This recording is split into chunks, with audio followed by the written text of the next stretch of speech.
I want to try and give a different perspective to this whole thing of Janus Walus, the killer of our great hero, our great radical hero, and Mr. Chris Hani. May his soul continue to rest in peace. I don't want to be like majority of people who are always saying the ANC failed us. The ANC should have gave this guy a death penalty. All that is being pessimistic. Optimism is you living in reality and looking at the future and see the future for what it is and accepting the reality for what it is, that this guy is out. He's out and he was never given a death sentence. This guy was deported back to his country.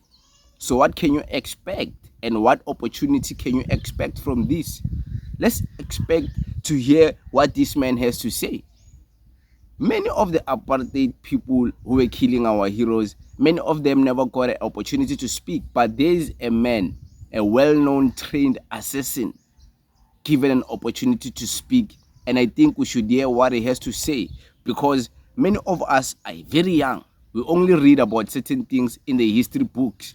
We read about the assassin of Chris Hani. But here's the killer. Here's the person who did it. And he's still alive to tell the tale. So give him an opportunity to speak. Let's hear what were his motives. Let's hear if he's remorseful. And he's not. He's not. He's like, he would do it again if given an opportunity. And I don't get it why black South Africans, they get triggered by that. I don't get it. You know, I was not triggered by that. I respect this man for being honest. I respect this man for being honest. You know one thing about me, if someone stands for something and they put the action into it, even though I disagree with it, I will respect that person, but I will disagree with what that person is doing. But the respect will be there because you are the man, you are a man of your word, and you are honest. This man is honest enough to even tell the people of South Africa that he can do it again if given a chance. And he's not sorry to the family of Chris Hani, and he's not sorry to the black South Africans. That's as much as honest he can get. Don't expect the sorry from this man, because the sorry won't be genuine. Expect him to speak the truth, and this is the truth.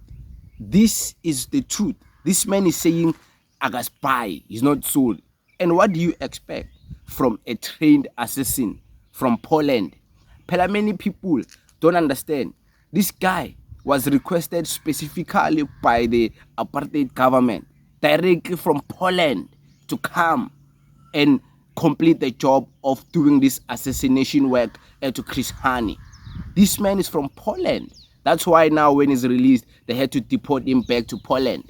He's a well-known assassin. He's the apartheid killer, apartheid assassin. The apartheid government used to hire people like him to do clean job. It just happened that with Chris Hani, he was exposed, his clean job, he couldn't get away with it. So how do you expect a man who doesn't sympathize with black people, a man who never even sympathized with black people during apartheid, to say he was sorry for doing something he thought it was right? He still believes what he did was right for the revolution of his people. His people were the ones who was inflicting pain upon black people. So he thought that was right. He thought he was fighting a good cause. So how do you expect him to say sorry? He still believes what he did was right. And I'm not saying he's right. I'm not saying I stand with what he did. I'm not saying like I'm defending him. I'm just saying the respect must be there. And people must understand this man doesn't owe anyone anything. He did the time. He did the time. Our prisoners, wherever this guy was arrested, they failed to do justice. They failed. They could have done something because they know, oh, when Abulale, our hero, they could have, like, quick, in my toilet or somewhere in the corridor, they could have finished him. But they failed us. They failed us. The prisoners who were arrested with this man, they failed us. The ANC, of course, has failed us.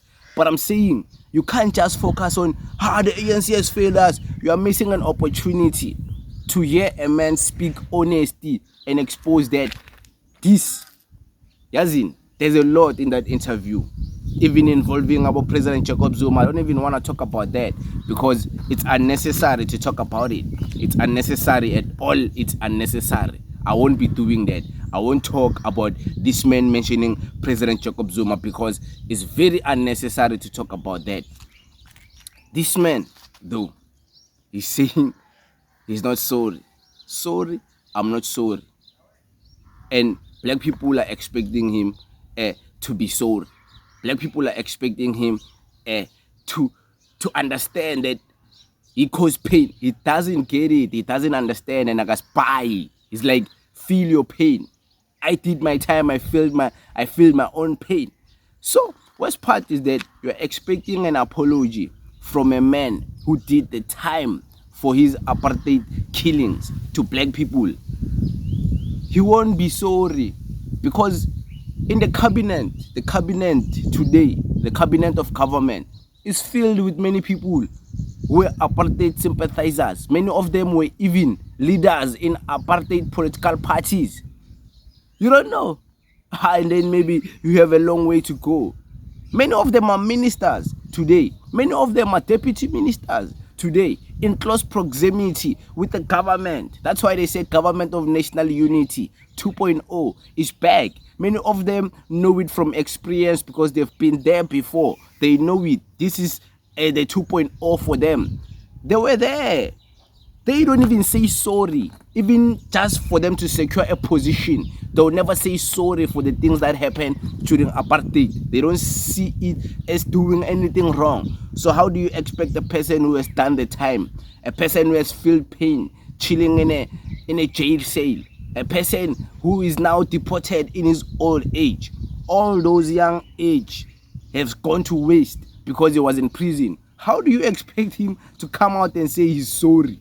He's not. Akaspy, akanandaba lo baba. You can see Yanus Walus agaspy. Yalus Walus akanandaba. Yalus Walus is not trying to be sympathetic.